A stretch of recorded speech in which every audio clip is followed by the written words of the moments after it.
ವೀಕ್ಷಕರಿಗೆಲ್ಲ ನಮಸ್ಕಾರ. ಭಕ್ತಿ ಭಂಡಾರ ಯೂಟ್ಯೂಬ್ ಚಾನಲ್ಗೆ ಸ್ವಾಗತ. ಇವತ್ತಿನ ವಿಡಿಯೋದಲ್ಲಿ ಧನುರ್ಮಾಸದ ಪೂಜೆಯ ಮಹತ್ವ ಮತ್ತು ನಾಗರಕಲ್ಲುಗಳ ಪೂಜೆಯ ಮಹತ್ವದ ಬಗ್ಗೆ ಸಂಪೂರ್ಣವಾಗಿ ತಿಳಿದುಕೊಳ್ಳೋಣ.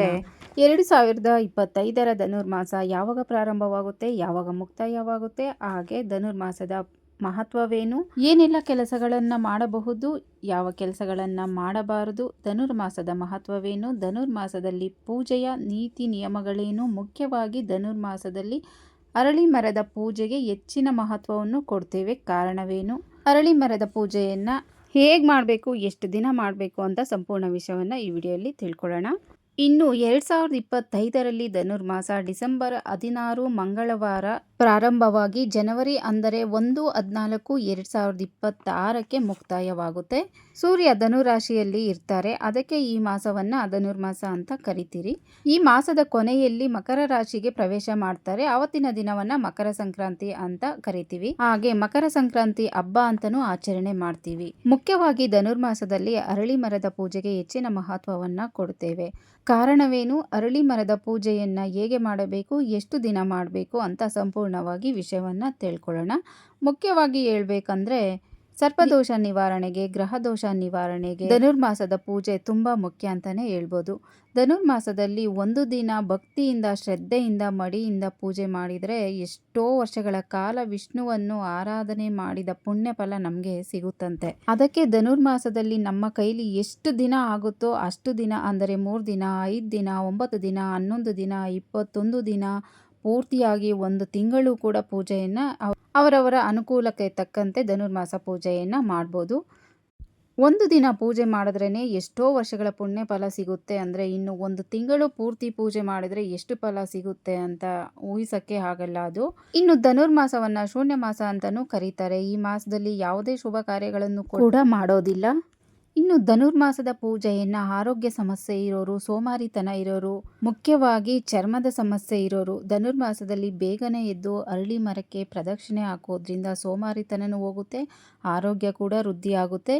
ಅದಲ್ಲದೆ ಚರ್ಮ ಸಮಸ್ಯೆ ಇರೋರು ಕೂಡ ಅರಳಿ ಮರದ ಪ್ರದಕ್ಷಿಣೆಯನ್ನು ಹಾಕ್ತಾ ಅರಳಿ ಮರದಿಂದ ಸಿಗುವಂತಹ ಆಕ್ಸಿಜನ್ನನ್ನು ಉಸಿರಾಡೋದ್ರಿಂದ ಎಷ್ಟೋ ಕಾಯಿಲೆಗಳಿಂದ ನಾವು ನಿವಾರಣೆಗೊಳ್ಬೋದು. ಅರಳಿ ಮರದ ಪೂಜೆಯನ್ನು ಧನುರ್ಮಾಸದಲ್ಲಿ ಮಾಡೋದ್ರಿಂದ ಚರ್ಮ ಕಾಯಿಲೆಗಳು ಬರ್ದಂತನೇ ತಡಿಬೋದು.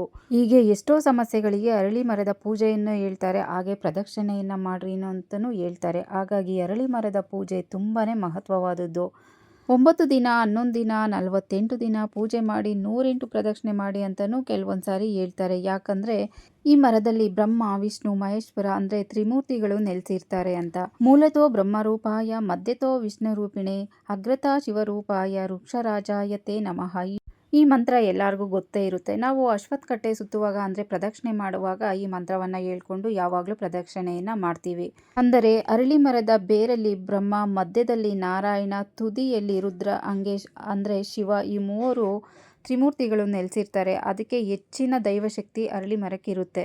ಅದಕ್ಕೆ ಅರಳಿ ಮರಕ್ಕೆ ಇಷ್ಟೊಂದು ಮಹತ್ವವನ್ನು ನಾವು ಕೊಡ್ತೀವಿ. ಅದರಲ್ಲೂ ಧನುರ್ಮಾಸದಲ್ಲಿ ಅರಳಿ ಮರಕ್ಕೆ ಹೆಚ್ಚಿನ ದೈವಶಕ್ತಿ ಇರೋದ್ರಿಂದ ಧನುರ್ಮಾಸದಲ್ಲಿ ಅರಳಿ ಮರದ ಪೂಜೆ ಅಷ್ಟೊಂದು ಮಹತ್ವವಾಗಿರುತ್ತೆ. ಹಾಗೆ ಶನಿ ಪ್ರಭಾವಕ್ಕೆ ಒಳಗಾಗಿರೋಂಥವ್ರು ಕೂಡ ಸುಲಭವಾಗಿ ಪರಿಹಾರವನ್ನು ಮಾಡ್ಕೊಳ್ಬೋದು. ಪ್ರತಿ ಶನಿವಾರ ಸೂರ್ಯೋದಯಕ್ಕೂ ಮುಂಚೆ ಎದ್ದು ಸ್ನಾನ ಮಾಡಿ ಅರಳಿ ಮರಕ್ಕೆ ಸಾಸಿವೆ ಎಣ್ಣೆ ಅಥವಾ ಎಳ್ಳೆಣ್ಣೆಯಿಂದ ಮಣ್ಣಿನ ದೀಪ ಒಂದು ದೀಪ ಹಚ್ಚಿದ್ರೂ ಸಾಕು, ಅಥವಾ 2 ದೀಪವನ್ನು ಹಚ್ಚೋದ್ರಿಂದ ಕೂಡ ಶನಿ ಪ್ರಭಾವ ದೂರ ಆಗುತ್ತೆ. ಮತ್ತು 12 ಪ್ರದಕ್ಷಿಣೆ ಹಾಕೋದ್ರಿಂದ ನವಗ್ರಹಗಳ ದೋಷ ಏನೇ ಇದ್ರೂ ನಿವಾರಣೆ ಆಗುತ್ತೆ. ಅಷ್ಟೇ ಅಲ್ಲದೆ ಪುರಾಣದ ಪ್ರಕಾರ ಲಕ್ಷ್ಮೀದೇವಿ ನಾರಾಯಣ ಸಮೇತಳಾಗಿ ಲಕ್ಷ್ಮೀದೇವಿ ಮರದಲ್ಲಿ ನೆಲೆಸಿರ್ತಾಳಂತೆ. ಶನಿವಾರದ ಬೆಳಗ್ಗೆ ತನಕ ಅರಳಿ ಮರದಲ್ಲಿ ನೆಲೆಸಿರ್ತಾರಂತೆ. ಅದಕ್ಕೆ ಧನುರ್ಮಾಸದಲ್ಲಿ ಶನಿವಾರ ಅರಳಿ ಮರಕ್ಕೆ ಪೂಜೆ ಮಾಡೋದ್ರಿಂದ ಶನಿ ದೋಷ ಕೂಡ ನಿವಾರಣೆಯಾಗುತ್ತೆ, ಕಾಳಸರ್ಪ ದೋಷನೂ ನಿವಾರಣೆ ಆಗುತ್ತೆ, ಹಾಗೆ ಲಕ್ಷ್ಮಿಯ ಅನುಗ್ರಹ ಕೂಡ ಸಿಗುತ್ತೆ. ಮತ್ತು ಅರಳಿ ಮರದ ಪೂಜೆಗೆ ನೈವೇದ್ಯ ಕಡಲೆಕಾಳನ್ನು ನೆನೆಸಿ ಅದಕ್ಕೆ ಬೆಲ್ಲ ಬೆರೆಸಿ ಇಡಬೇಕು. ಅರಳಿ ಮರಕ್ಕೆ ಯಾಕೆ ಬೆಲ್ಲ ಮತ್ತು ಕಡಲೆಕಾಳನ್ನು ನೈವೇದ್ಯಕ್ಕೆ ಇಡಬೇಕು ಅಂದರೆ ಅರಳಿ ಮರ ಸಾಕ್ಷಾತ್ ದತ್ತಾತ್ರೇಯ ಸ್ವರೂಪ ಅಂತಲೇ ಹೇಳಲಾಗುತ್ತೆ. ಒಳ್ಳೆಯ ಜ್ಞಾನ ಪಡಿಬೇಕೆಂದರೆ ಅರಳಿ ಮರಕ್ಕೆ ಕಡಲೆಕಾಳು ನೈವೇದ್ಯ ಇಡಬೇಕು.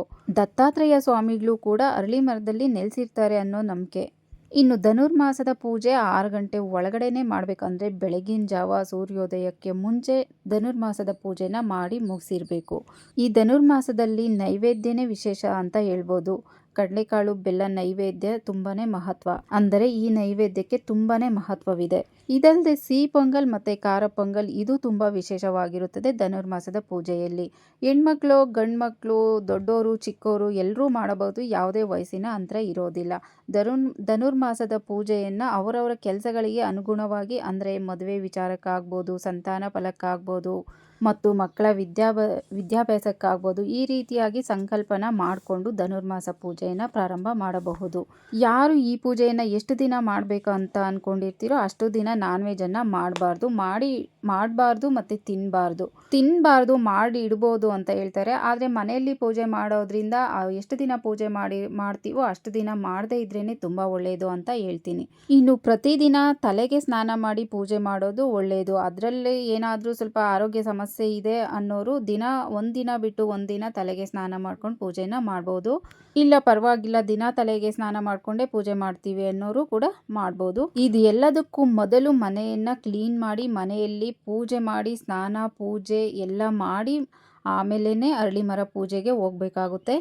ಹಾಗೆ ಮಡಿ ಬಟ್ಟೆಗಳನ್ನೇ ಹಾಕ್ಕೊಂಡು ಪೂಜೆಗೆ ಹೋಗಬೇಕು. ಇನ್ನು ಪೂಜಾ ಸಾಮಗ್ರಿಗಳು ಎಲ್ಲರಿಗೂ ಗೊತ್ತೇ ಇರುತ್ತೆ. ಅರಿಶಿನ, ಕುಂಕುಮ, ಹೂವು, ಎಲೆ ಅಡಿಕೆ, ಬಾಳೆಹಣ್ಣು, ಒಂದು ಚೆಂಬು ನೀರು ತಗೊಂಡೋಗಿರ್ಬೇಕು. ಊದ್ಬತ್ತಿ, ಕರ್ಪೂರ, ಮ್ಯಾಚ್ ಬಾಕ್ಸ್, ಹಾಗೆ ನೈವೇದ್ಯಕ್ಕೆ ನೆನೆಸಿರೋಂಥ ಕಡಲೆಕಾಳು, ಬೆಲ್ಲ, 2 ದೀಪ. ಅರಳಿ ಮರದ ಪೂಜೆಗೆ ಹೋಗ್ಬೇಕಾದ್ರೆ ಬರಿಗಾಲಲ್ಲಿ ಹೋಗೋದು ಒಳ್ಳೇದು ಅಂತ ಅನ್ಸುತ್ತೆ. ಚಪ್ಪಲಿ ಹಾಕೊಂಡು ಹೋಗೋದು ಅದೆಲ್ಲ ಬೇಡ, ಅಷ್ಟೊಂದು ಶುಭ ಅಲ್ಲ ಅಂತ ಹೇಳ್ಬೋದು. ಇನ್ನು ಅರಳಿ ಮರ ನಮ್ಮ ಮನೆಗಳ ಹತ್ರ ಇಲ್ಲ ಅಥವಾ ನಮ್ಮ ಊರಲ್ಲಿ ಇಲ್ಲ ಅನ್ನೋರು ಮನೆಯಲ್ಲೇ ಕೂಡ ಅರಳಿ ಮರ ಇದೆ ಅಂತ ಮನಸ್ಸಲ್ಲಿ ನೆನೆಸ್ಕೊಂಡೇ ಮನೆಯಲ್ಲಿ ಪೂಜೆನ ಮಾಡ್ಬೋದು. ಆದರೆ ಅಷ್ಟೊಂದು ಫಲ ಸಿಗೋದಿಲ್ಲ. ಸಾಮಾನ್ಯವಾಗಿ ಅಶ್ವತ್ಥಕಟ್ಟೆ ಅಂದರೆ ಅರಳಿ ಮರ ಎಲ್ಲ ಊರುಗಳಲ್ಲೂ ಇದ್ದೇ ಇರುತ್ತೆ. ಇಲ್ಲ ಅನ್ನೋರು, ಅಂದರೆ ಅನುಕೂಲ ಇಲ್ಲ ಅನ್ನೋರು ಮನೆಯಲ್ಲೇ ಪೂಜೆನ ಮಾಡಬಹುದು. ಆಯಿತು ಅಂತ ಅನ್ಕೊತೀನಿ ಧನುರ್ಮಾಸದ ಪೂಜಾ ವಿಧಿವಿಧಾನಗಳು. ಇನ್ನು ಮದುವೆ ತುಂಬ ವಿಳಂಬ ಆಗ್ತಿದೆ, ಸಂತಾನ ಫಲ ಆಗ್ತಿಲ್ಲ ಅನ್ನೋರು ಧನುರ್ಮಾಸದಲ್ಲಿ ಯಾವ ಥರ ಪೂಜೆನ ಮಾಡಬೇಕು ಅಂತ ತಿಳ್ಕೊಳ್ಳೋಣ. ಹಾಗೆ ಯಾವ ಥರದ ನಾಗರಕಲ್ಲುಗಳಿಗೆ ಪೂಜೆನ ಮಾಡಬೇಕು ಅನ್ನೋದನ್ನು ಸಂಪೂರ್ಣವಾಗಿ ಈ ವಿಡಿಯೋಯಲ್ಲಿ ತಿಳ್ಕೊಳ್ಳೋಣ.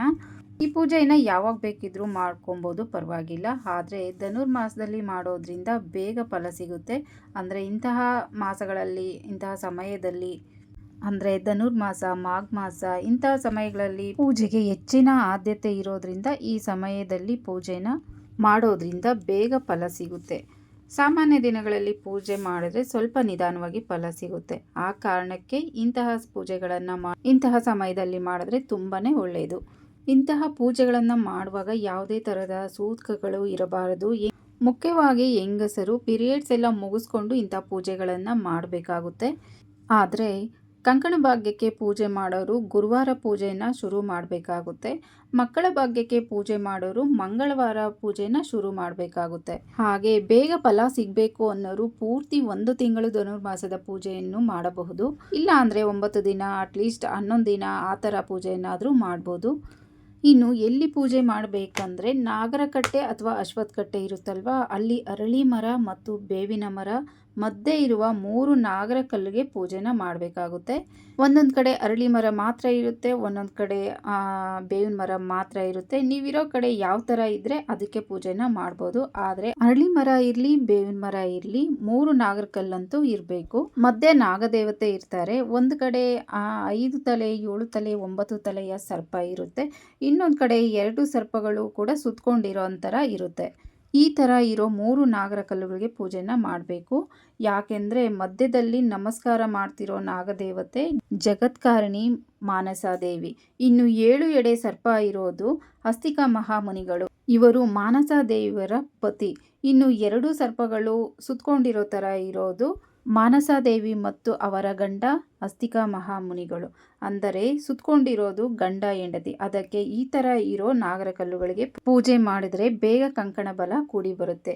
ಈ 3 ನಾಗರ ಕಲ್ಲುಗಳ ಮಹತ್ವ ಕೂಡ ತಿಳಿಸ್ಕೊಡ್ತೀನಿ. ಇನ್ನು ಅಸ್ತಿಕಾ ಮಹಾಮುನಿಗಳಿಗೆ ಪೂಜೆ ಮಾಡೋದ್ರಿಂದ ಸರ್ಪದೋಷ ನಿವಾರಣೆ ಆಗುತ್ತೆ. ಜಾತಕದಲ್ಲಿ ಏನೇ ದೋಷ ಇದ್ದರೂ ಅದು ನಿವಾರಣೆ ಆಗುತ್ತೆ. ಮತ್ತು 2 ಸರ್ಪ ಸುತ್ತಕೊಂಡಿರೋ ಥರ ಇರೋ ನಾಗರ ಕಲ್ಲಿಗೆ ಪೂಜೆ ಮಾಡೋದ್ರಿಂದ ತುಂಬ ಬೇಗ ಕಂಕಣ ಭಾಗ್ಯ ಕೂಡಿ ಬರುತ್ತೆ. ಮಧ್ಯದಲ್ಲಿ ಇರೋ ನಾಗದೇವತೆ ಪೂಜೆ ಮಾಡೋದ್ರಿಂದ ಸಂತಾನ ಫಲ ಸಿಗುತ್ತೆ. ಈ ಕಾರಣಕ್ಕಾಗಿ 3 ನಾಗರ ಕಲ್ಲುಗಳಿರೋ ಕಡೆನೇ ಪೂಜೆನ ಮಾಡಬೇಕಾಗುತ್ತೆ. ಅಸ್ತಿಕಾ ಮಹಾಮುನಿಗಳ ಪೂಜೆ ಮಾಡೋದ್ರಿಂದ ದೋಷ ನಿವಾರಣೆ ಆಗುತ್ತೆ. ಇನ್ನು 2 ಸರ್ಪಗಳು ಸುತ್ತಕೊಂಡಿರೋ ನಾಗರಕಲ್ಲಿಗೆ ಪೂಜೆ ಮಾಡಿದ್ರೆ ಬೇಗ ಕಂಕಣ ಬಗಲ ಕೂಡಿ ಬರುತ್ತೆ. ಇನ್ನು ಮಾನಸಾ ದೇವಿ ಮಧ್ಯದಲ್ಲಿ ನಮಸ್ಕಾರ ಮಾಡ್ತಾ ಇರ್ತಾರಲ್ವ, ಮಾನಸಾ ದೇವಿ ಆ ನಾಗರಕಲ್ಲಿಗೆ ಪೂಜೆ ಮಾಡೋದ್ರಿಂದ ಬೇಗ ಸಂತಾನ ಆಗುತ್ತೆ. ಈ ಕಾರಣಕ್ಕೆ ಈ 3 ನಾಗರಕಲ್ಲುಗಳ ಪೂಜೆಯನ್ನ ಮಾಡಬೇಕು.